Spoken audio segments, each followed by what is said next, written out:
વીજળી કંપનીના હિસાબોમાં આજની આપણી રકમ છે આનંદનગર ઇલેક્ટ્રિક લાઇટિંગ કંપની લિમિટેડનું 31 માર્ચ 91ના રોજનું કાચું સરવૈયું આપેલું છે અને એના આધારે આપણને હિસાબો તૈયાર કરવાના છે. અહીંયા આપણને 31/3/90ની જે પણ બાકીઓ આપી છે એ આપણા માટે શરૂની બાકી ગણાય અને 31/3/91ના આપણે હિસાબ લખીએ છીએ એટલે એ આખરની બાકી ગણાશે. હવે એક પછી એક રકમને આપણે જોતા જઈએ તો સૌથી પહેલા આપણને 2 લાખ રૂપિયા 31/3/90ના કોલમમાં આપ્યા છે એ આપણા માટે બનશે ભરાયેલ શેર મૂડીની શરૂની બાકી. તો આ આપણા માટે શરૂની બાકી છે અને અહીંયા આ આપણા માટે આખરની બાકી છે. હવે એ જ રીતે 1,50,000 આપેલા છે જે 6%ના ડિબેન્ચર માટે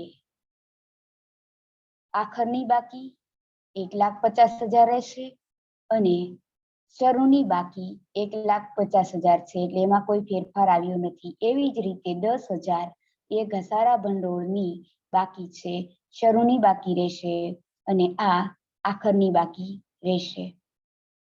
તો અહીંયા આપેલી બંને રકમ જે આપણને ભરાયેલ શેર મૂડી અને 6%ના ડિબેન્ચર આપ્યા છે એ આપણા માટે બનશે શરૂની આખરની બાકી અને એ મુકાશે મૂડી ખાતામાં આવક બાજુ એટલે કે મૂડી આવક બાજુ અને ઘસારા ભંડોળ જે આપણને આપેલું છે એ લખાશે ઘસારા ભંડોળ સામાન્ય પાકા સરવૈયામાં મૂડી દેવા બાજુ એટલે મૂડી આવક બાજુ અને ખાસ યાદ રાખજો મૂડી દેવા બાજુ.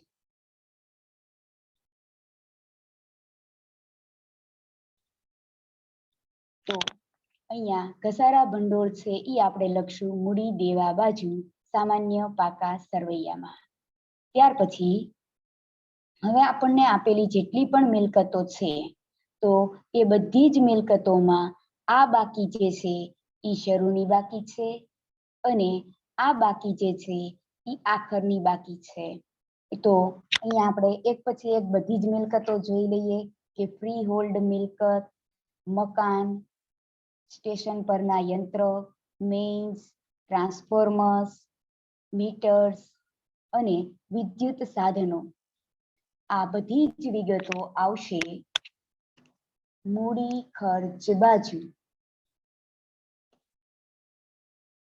મૂડી ખાતામાં મૂડી ખર્ચ બાજુ, મૂડી ખાતામાં મૂડી ખર્ચ બાજુ.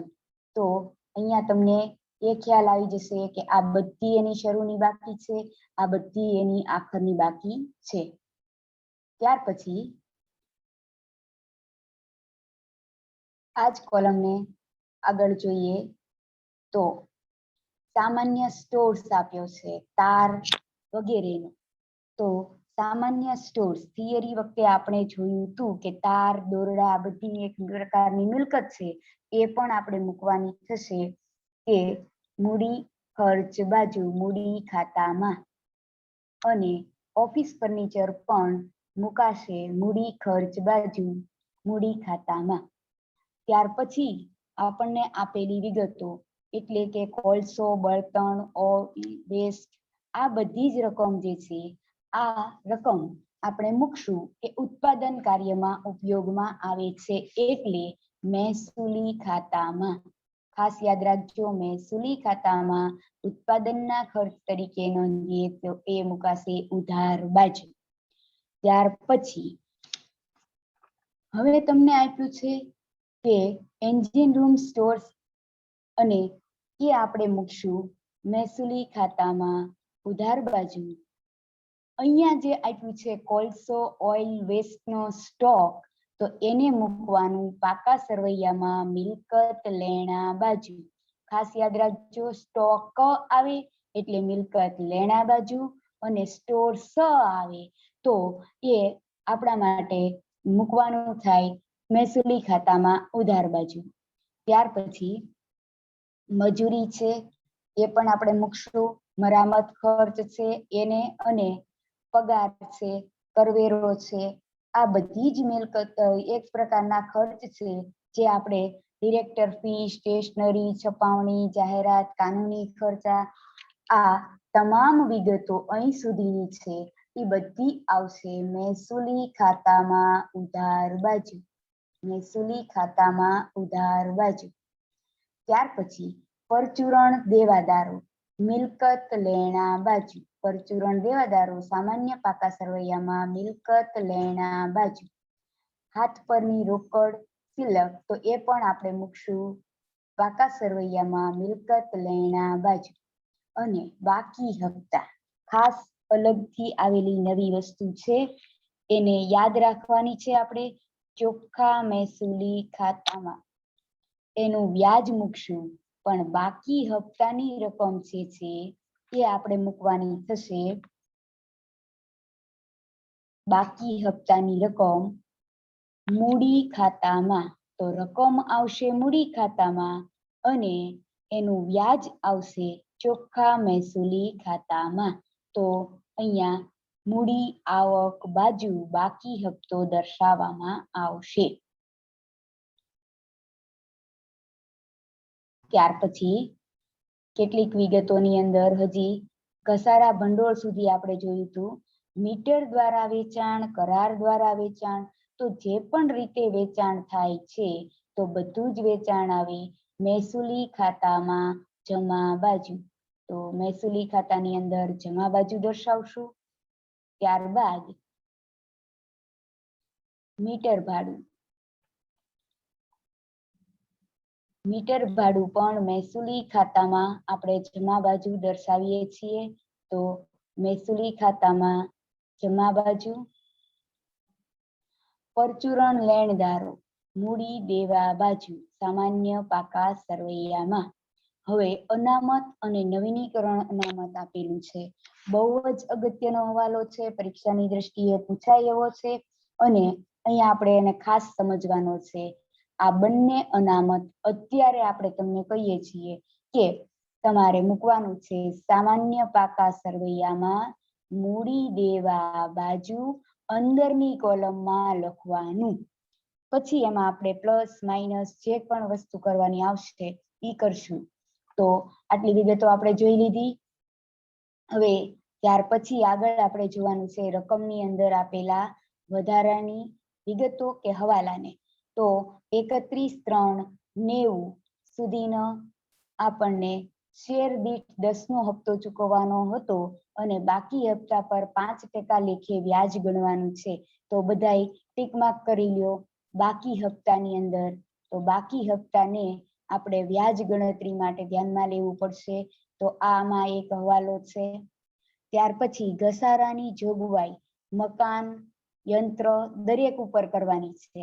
એટલે ઘસારા ભંડોળ છે એ ઊભું થશે અને ઘસારા ભંડોળ ઊભું થાય છે એ આપણી ચાલુ વર્ષની જોગવાઈ છે.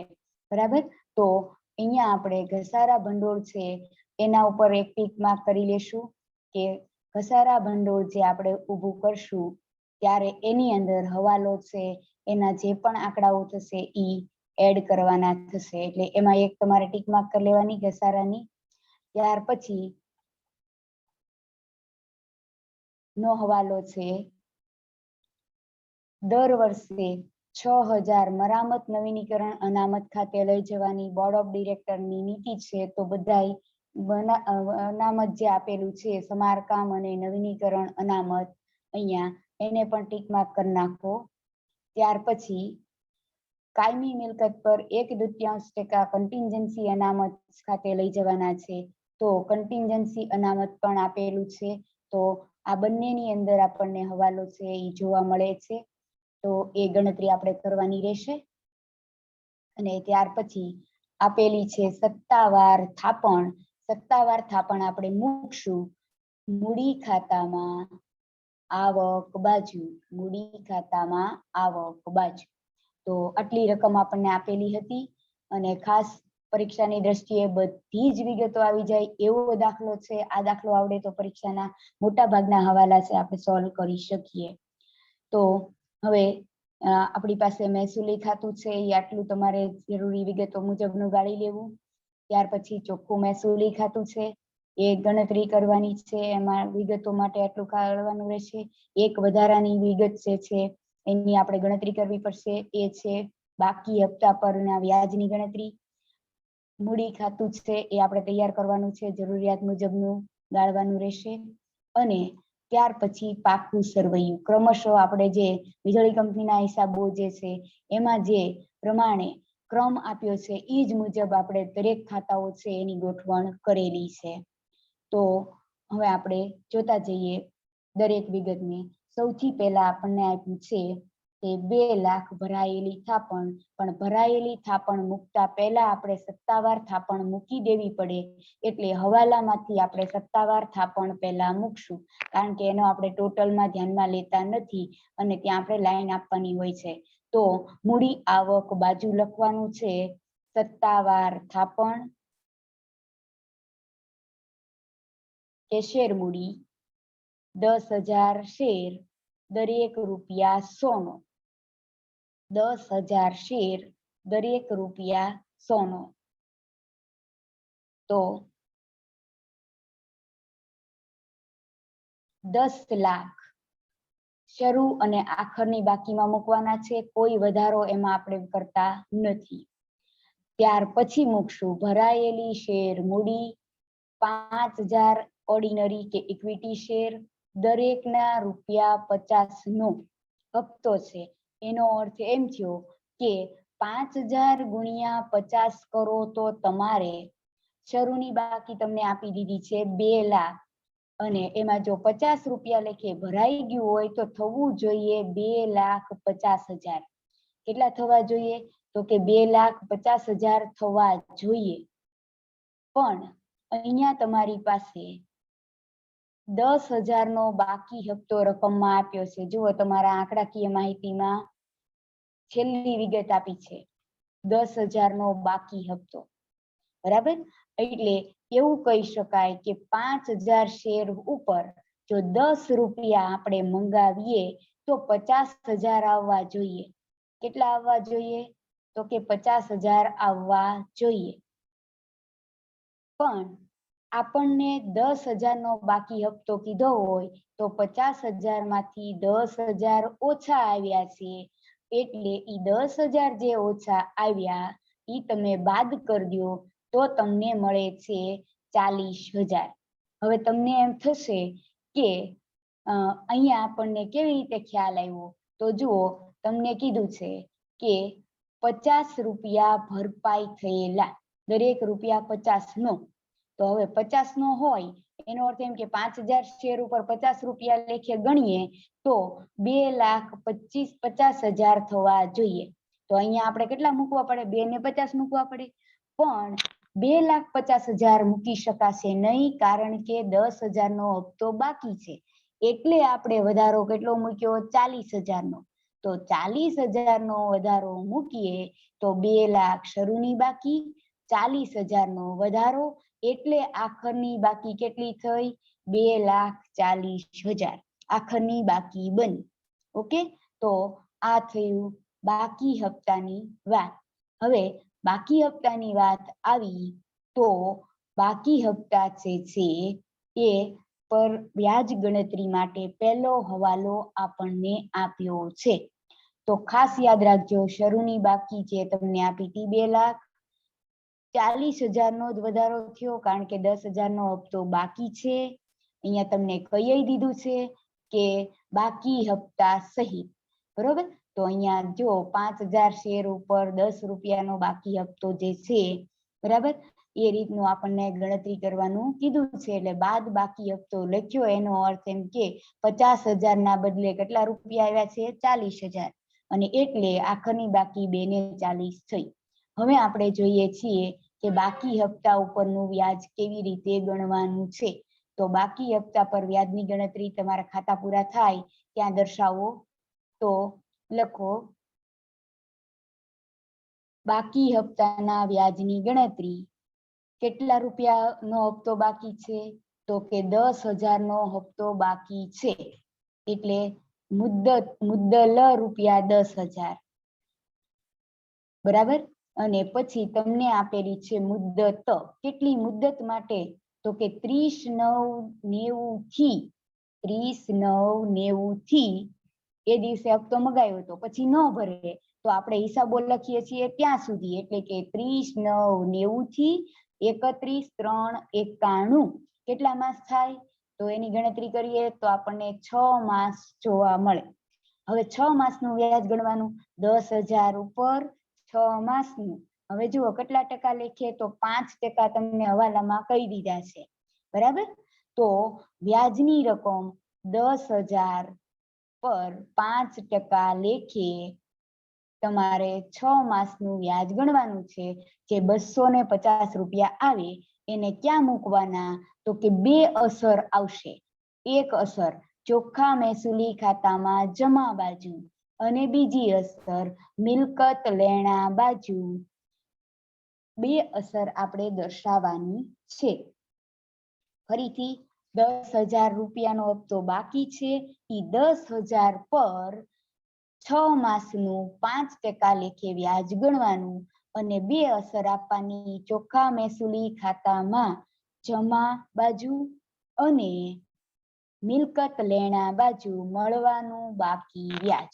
ઓકે, તો ચાલો આપણે એની અસર આપી દઈએ બંને બાજુ. તો સૌથી પહેલા લખો ચોખ્ખા મહેસૂલી ખાતામાં જમા બાજુ બાકી હપ્તા પર મળવાનું બાકી વ્યાજ. બાકી હપ્તા પર મળવાનું બાકી વ્યાજ 250. અને બીજી અસર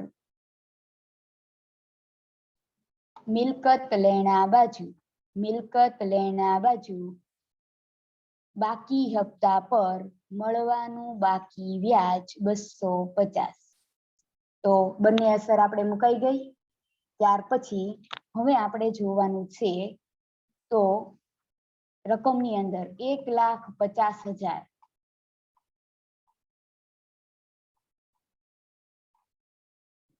તમને આપેલું છે ઇક્વિટી શેર મૂડી.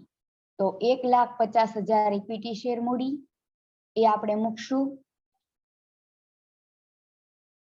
Sorry, 6% debenture. 6% ડિબેન્ચર 1,50,000. તો એને આપણે મૂડી આવક બાજુ મૂકશું. મૂડી આવક બાજુ 6% ડિબેન્ચર. 6% ડિબેન્ચર. તો હવે ખાસ એક વસ્તુ ઈ પણ જોવાની કે જ્યારે તમને ટકાવારી સાથે ડિબેન્ચર આપે છે તો શરૂ ને આખરની એમાં કોઈ વધારો નથી કીધો, એટલે આ તો બાકી સરખી રહી, પણ એક છૂપો હવાલો હોઈ શકે. હવે તમને એમ થશે કેવો છૂપો હવાલો? તો તમે જુઓ, તમને રકમની અંદર કોઈ જગ્યાએ ડિબેન્ચર વ્યાજ અંગેની માહિતી આપી છે તો કે નહીં? એવી કોઈ માહિતી આપી નથી. તો તમારે ડિબેન્ચરનું વ્યાજ 6% લેખે 1,50,000ની મૂડી ઉપર ગણવાનું છે. તો એ 1,50,000ની મૂડી પર ડિબેન્ચર વ્યાજ ગણી અને એની બે અસર આપવાની છે. તો એક અસર છે એ તમારે મૂકવાની થાય ચોખ્ખા મહેસૂલી ખાતામાં. તો જુઓ અહીંયા તમને ચોખ્ખા મહેસૂલી ખાતામાં ઉધાર બાજુ આપેલી અસર આપીએ છીએ એ છે 1,50,000ના 6% લેખે ડિબેન્ચર વ્યાજ. 1,50,000ના 6% લેખે ડિબેન્ચર વ્યાજના બાકી 9,000. આ પહેલી અસર થઈ ગઈ. હવે બીજી અસર તમારે મૂકવાની પાકા સરવૈયામાં. તો હવે ઈ વ્યાજ ચૂકવવાનું બાકી છે. ચૂકવવાનું બાકી ડિબેન્ચર વ્યાજ 9,000. 1,50,000ના 6% લેખે. ત્યાર પછી આપણને આપ્યું છે કે ઘસારા ભંડોળ 10,000નું ઘસારા ભંડોળ આપ્યું છે.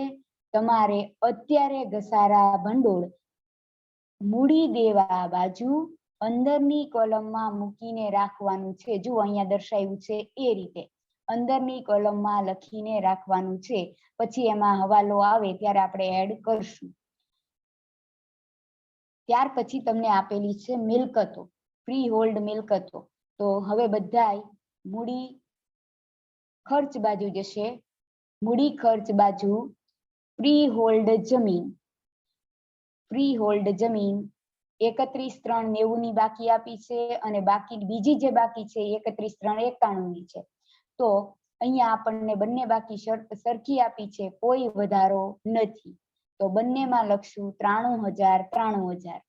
ત્યાર પછી મકાન, મકાન આપણને શરૂની બાકી આપી છે 40,000 અને આખરની બાકી આપી છે 50,000, એટલે વધારો થયો 10,000.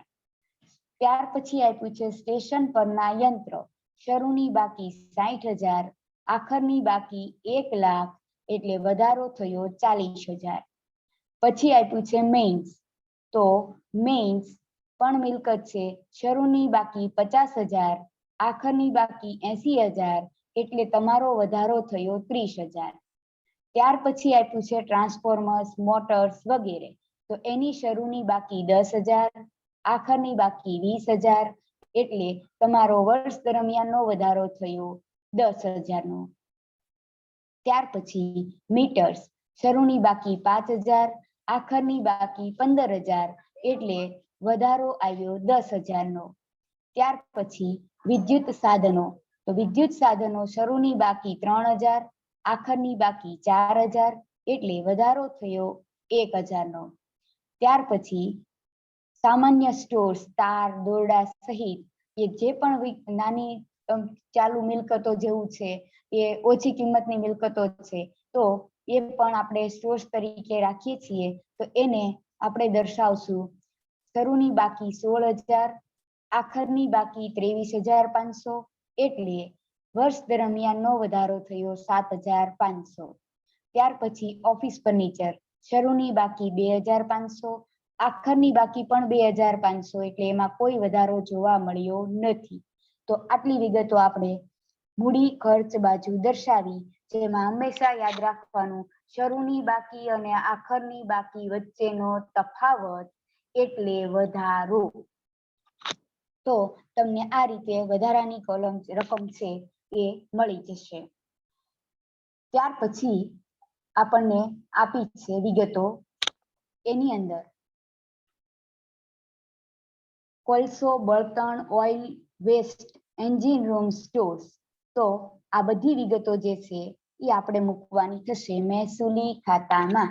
તો મહેસૂલી ખાતામાં ઉધાર બાજુ, મહેસૂલી ખાતામાં ઉધાર બાજુ કોલસો, બળતણ 19,000, કોલસો, બળતણ 19,000, કારણ કે ઉત્પાદન કાર્યમાં મદદરૂપ છે. પછી oil, waste, engine room stores આખું છે 7,500. ત્યાર પછી આપ્યું છે મજૂરી 30,000, મરામત ખર્ચ આપેલો છે. તો મરામત ખર્ચ છે એ આપણને આપ્યો છે. હવે આપણી પાસે એના માટેનું એક અનામત પણ ઊભું કરવાની સૂચના છે. તો હવે આ મરામત ખર્ચ જે આપ્યો છે એના માટે આપણે જે અનામત ઊભું કરવાના છીએ, તો એ આપણે ક્યાંથી ઊભું કરશું? તો કે એ અનામત આપણે ઊભું કરશું સામાન્ય પાકા સરવૈયામાં મૂડી દેવા બાજુથી. તો મૂડી દેવા બાજુ પહેલા લખવાનું સામાન્ય સમારકામ નવીનીકરણ અનામત, સામાન્ય પાકા સરવૈયામાં મૂડી દેવા બાજુ સમારકામ નવીનીકરણ અનામત. હવે એ લખશું એટલે એનો જે આંકડો છે 10,000 એ અંદરની કોલમમાં લખવાનું. પછી જુઓ હવાલાની અંદર કીધું છે, હવાલા નંબર તમારો જે છે ત્રીજો, એમાં જુઓ લખ્યું છે કે 6,000 મરામત નવીનીકરણ અનામત ખાતે લઈ જવાની બોર્ડ ઓફ ડિરેક્ટરની નીતિ છે. તો એ આપણે મહેસૂલી ખાતે ઉધારી અને અહીંયા પ્લસ કરવાનું છે, બરાબર. અને પછી જે આ બંને પૈકી રકમ આવે એના સરવાળામાંથી સમારકામનો ખર્ચ એ બાદ કરવાનું છે 5000. તો અહીંયા આખું આટલું તમને એક વખત આવડી ગયું કે પહેલા તો કે અનામત અંદરની કોલમમાં મૂકવાનું, આ શરૂની બાકી કે જૂનું અનામત હશે, બરાબર. પછી એ ક્યાં દર્શાવ્યું હશે તો કે કાચા સરવૈયામાં દર્શાવેલું હોય એ. ત્યાર પછી એમાં ચાલુ વર્ષે જોગવાઈ કરવાનું કીધું હોય ઈ પ્લસ કરો, અને ચાલુ વર્ષે જેટલો ઘસારો થયો હોય એટલે કે આપણે ખર્ચ કર્યો હોય એને આપણે માઇનસ કરો. તો આટલું કરવાનું છે. આ હવાલો આપણે પાક્કો યાદ રાખવાનો છે. શરૂની બાકી મૂકો, ચાલુ વર્ષની જોગવાઈ પ્લસ કરો અને સમારકામનો આ ચાલુ વર્ષનો ખર્ચ માઇનસ કરો. તો હવે જુઓ, આ તમને બાકી મળશે 11000. પરીક્ષાની દ્રષ્ટિએ અગત્યનો હવાલો છે. હવે બીજી એક વસ્તુ કે આની એક અસર હવાલો છે, જો આ હવાલા નંબર 3 છે, બરાબર. હવાલા નંબર 3 ની એક અસર આપણે અહીંયા આપી દીધી છે કે 3-6000 અહીંયા પ્લસ કરી દીધા. આ ચાલુ વર્ષની જોગવાઈ હંમેશા ક્યાંથી કરવી તો એ જોગવાઈ હંમેશા મહેસૂલી ખાતેથી થાય છે. જો આપણે ન્યાય લખ્યું ચાલુ વર્ષે મહેસૂલી ખાતેથી જોગવાઈ, તો એની બીજી અસર 6000ની મહેસૂલી ખાતામાં ઉધાર બાજુ એની સામે લખો મરામત અને નવીનીકરણ અનામત ખાતે. મરામત અને નવીનીકરણ અનામત ખાતે. તો મહેસૂલી ખાતેથી એની જોગવાઈ થઈ ગઈ. ત્યાર પછી હવે આપણે લેવાનું છે તો એ છે કરવેરા, પગાર, ડિરેક્ટર ફી, સ્ટેશનરી છપાવણી, કાનૂની ખર્ચા. તો આ બધી વિગતો એવી છે જેને આપણે દર્શાવવાના છીએ મહેસૂલી ખાતામાં ઉધાર બાજુ. તો લખતા જઈએ, મહેસૂલી ખાતામાં ઉધાર બાજુ કરવેરા 3000, પછી લખશું પગાર 15000, ડિરેક્ટર ફી 10000, સ્ટેશનરી છપાવણીને જાહેરાતનો ખર્ચ 6000 અને કાનૂની ખર્ચા 3000. કાનૂની ખર્ચા 3000. તો આટલી વિગતો આપણને મહેસૂલી ખાતામાં ઉધાર બાજુ લખવાની કીધી હતી. ત્યાર પછીની જે વિગતો છે એ છે પરચુરણ દેવાદારો, રોકડ શિલ્લક. તો અને બાકી હપ્તાની નોંધ આપણે કરી દીધી. તો હવે આપણે સામાન્ય પાકા સરવૈયામાં મિલકત લેણા બાજુ, મિલકત લેણા બાજુ રોકડ શિલ્લક 33000 અને ત્યાર પછી પરચુરણ દેવાદારો 45000. બંને વિગતો દર્શાવાઈ ગઈ. ચાલો તો નેક્સ્ટ લઈએ.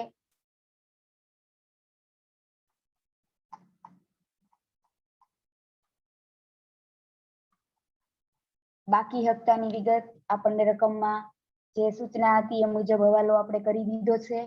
ત્યાર પછી મીટર દ્વારા વેચાણ ને કરાર દ્વારા વેચાણ અને મીટર ભાડું, આટલી જે વિગતો આપી છે મહેસૂલી ખાતામાં જમા બાજુ દર્શાવવાની છે. તો મહેસૂલી ખાતામાં જમા બાજુ લખીએ મીટર દ્વારા વેચાણ 37500, કરાર દ્વારા વેચાણ 50000 અને મીટર ભાડું 3000. મીટર ભાડું 3000. તો આ વિગતો પણ દર્શાવાઈ ગઈ. ત્યાર પછી આપણને કીધું છે લેણદારો, પરચુરણ લેણદારો સામાન્ય પાકા સરવૈયામાં મૂડી દેવા બાજુ, સામાન્ય પાકા સરવૈયામાં મૂડી દેવા બાજુ પરચુરણ લેણદારો, પરચુરણ લેણદારો.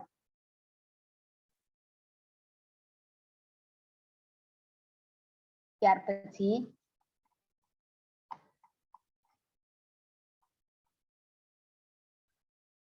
કન્ટિન્જન્સી અનામત અને મરામત નવીનીકરણ અનામત એ આપણે દર્શાવી દીધું છે. તો આટલી આંકડાકીય માહિતી હતી. ત્યાર પછી હવાલાની અંદર પહેલો હવાલો જે હતો એની અસર આપણે આપી દીધી. ઘસારાની જોગવાઈ કરવાનું કીધું છે પણ ગણતરી કરીને ઘસારો આપેલો છે. તો આખા ઘસારાનો હવાલો મહેસૂલી ખાતામાં ઉધાર બાજુ દર્શાવવાનો છે. તો મહેસૂલી ખાતામાં ઉધાર બાજુ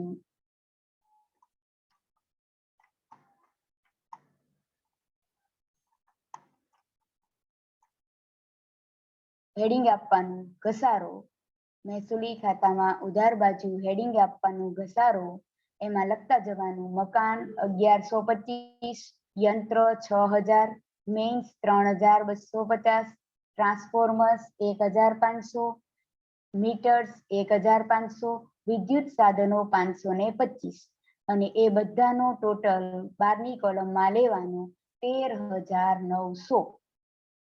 13900. તો અહીંયા આપણે ઘસારાની એક અસર આપી. હવે એની બીજી અસર, મૂડી દેવા બાજુ સામાન્ય પાકા સરવૈયામાં જ્યાં તમે લખ્યું છે ઘસારા ભંડોળ 10,000, એમાં પ્લસ તમારે ટોટલ જે ઘસારા ભંડોળની રકમ આપણી પાસે આવી, ચાલુ વર્ષે આપણે મહેસૂલી ખાતેથી લાવ્યા, તો લખવાનું મહેસૂલી ખાતેથી કુલ જોગવાઈ અથવા ચાલુ વર્ષે જોગવાઈ 13,900. ટોટલ ઘસારાની રકમ, અહીંયા કુલ ઘસારો જે છે એ આપણે મૂકીએ છીએ. કુલ ઘસારો જેટલો આપણે મહેસૂલી ખાતે ઉધાર્યો તે, એટલે કુલ ઘસારો છે એમાં પ્લસ કરતા 23,900 12ની કોલમમાં આવે. ત્યાર પછી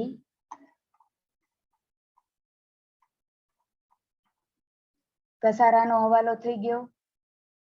6,000 નવીનીકરણ અનામતના લઈ જવાના, એ હવાલો આપણે જોઈ લીધો.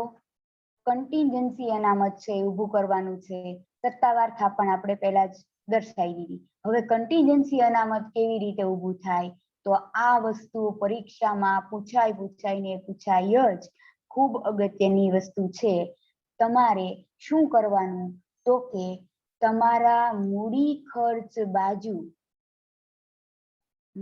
ખર્ચ બાજુનો ટોટલ જે આવે, આખરની કોલમનો ટોટલ, મૂડી ખર્ચનો આખરની બાકીનો ટોટલ,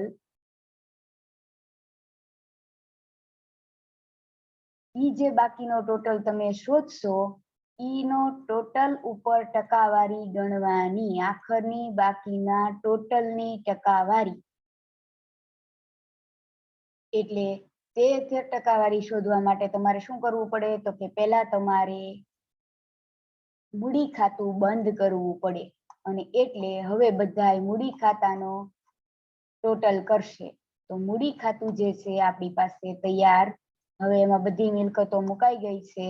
તો મૂડી ખાતાનો ટોટલ કરશું, ત્રણેય કોલમનો ટોટલ કરવાનો. પહેલી કોલમનો ટોટલ આવશે 2,79,500, 1,08,500, 3,88,000. અને ત્યાર પછી હવે આપણે આ ટોટલની આખરની જે બાકી છે, આખરની બાકીને નીચે ઉતારશું. ત્યાં લખશું સરવાળો સામાન્ય પાકા સરવૈયામાં લઈ ગયા, સરવાળો સામાન્ય પાકા સરવૈયામાં લઈ ગયા. અને ત્યાર પછી આવક બાજુનો ટોટલ કરી નાખો. એમાં તમને મળશે 3,50,000, 40,000, 3,90,000 અને એ મળે 3,90,000. એ બાકીને તમારે લઈ જવાની.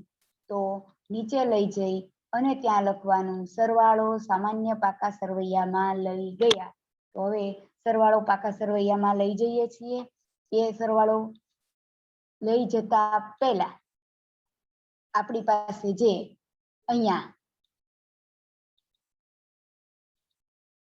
બાકી મળી છે 3,88,000, એના ઉપર આપણે કન્ટિન્જન્સી અનામત ઊભું કરવાનું છે.